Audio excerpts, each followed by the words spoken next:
পুকুর পাড়ে দেখলাম একটা কলার গাছে কলার ভারে একদম গাছটা নুয়ে পড়ছে, দুইটা আবার লাঠি দিয়ে ঢোকাও দেওয়া লাগছে। তো গিয়ে দেখলাম যে দেখি তো পাকছে নাকি, দেন দেখলাম পুরা কলাটা পাকে গেছে। মানে ভাগ্যে সেই পাতাগুলোর জন্য পাখি খায়নি। নর্মালি তো কলা পাকলে পাখি খায় আর কি, তখন বোঝা যায় যে আসলে পাকছে, কিন্তু আমি আশা করি নাই যে কলাটা এতগুলা পাকছে। তো আমি দেখছিলাম সকাল দিকে তো আর পুকুরে নামা যায় না, আর পুকুরে না নামলে তো কলাটা পারাও যাবে না, কারণ এত পরিমাণ ঠান্ডা এই গ্রামের দিকে। পুকুরের পানি তো একদম বরফ হয়ে আছে। তো ভাবলাম যে গোসলের আগে যাই, তো গোসলের আগে গিয়ে দেখলাম যে একদমই নুয়ে পড়ছে, দেখতেছে নিয়ে একটা বাঁশ দিয়ে ঢোকা দেওয়া লাগছে। তো দেন আমি কলার পির বলে এটাকে পুরাটা আমাদের এদিকে, তো পিটা পারলাম, দেন নিয়ে আসে দেখলাম একদম সেই লেভেলের পাকে গেছে। তো ভাবলাম যে একটা খাইয়ে দেখি, একদম পেয়ে গেছে মানে খাওয়ার উপযোগী। তো ভাবলাম যে দেখি একটা খাইয়ে দেখি, একদম ঘ্রাণ বের হয়েছে সেই লেভেলের। আর এটা হচ্ছে একদম বিচি ছাড়া মিষ্টি কলা।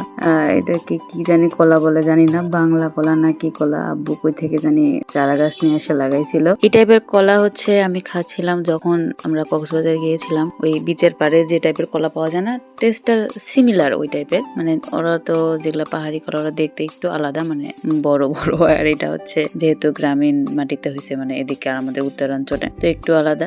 দেন কলার পিঠটা রাখে আমি ভাবলাম যে দেখি কলার গাছটা কাটে দিয়ে আসি। তো ওখানে দেখি একটা ডাব পড়ে আছে। মানে নর্মালি কিন্তু আমাদের পুকুরে ডাব পড়ে, যে পাশে হচ্ছে একটা গাছ আছে ডাবের। তো ভাবলাম যে একটা কলার থোর মোচা নাকি আমাদের এদিক থরি বলে, তো ওইটাও পারে নিলাম। তো পরে শুনছিলাম বাসায় যে এটা নাকি খায় না এদিকে, মানে আমাদের এদিকে, কিন্তু আমি দেখছিলাম যে বগুড়ার ওইদিকে খায়, মানে ভাপে তারপর ওটা ফালাই দিয়ে যে ইয়েটা থাকে রসটা নাকি কষ, তো ওটা ফালাই দিয়ে দেন রান্না করে। তো এখানে বড়ম্মু বললো যে না এটা নাকি খাওয়া যায় না। তো তাও আমি রাখাই দিছি যে যদি কোনো রেসিপি তৈরি করে খাওয়া যায়। আপাতত কোনো রেসিপি মাথায় নাই, তো ওই জন্য এখনো কিছু করি নাই। আর ওই যে দেখেন একটা ডাবের গাছ, ওইটাতে মেইনলি ডাব ধরে, ডাব নারকেল মেইনলি পড়ে যায় ওখানে। আর এটা হচ্ছে কাঁচা কলা, ওই যে আমার পিছনে, তো ওইটাতে আবার মানে তরকারি কলা যেটা, ওইটা ডাবটা নিয়ে আসলাম। আমি ভাবলাম যে দেখি পাইলাম, যদিও ভালোগুলাই পড়ে, আমরা সবসময় যা পাই ভালোই পাই। তো একটা মোচার সঙ্গে একটা ডাব পাইলাম। ওই যে দেখেন আমি ওখানে কলার পিটা রাখছি।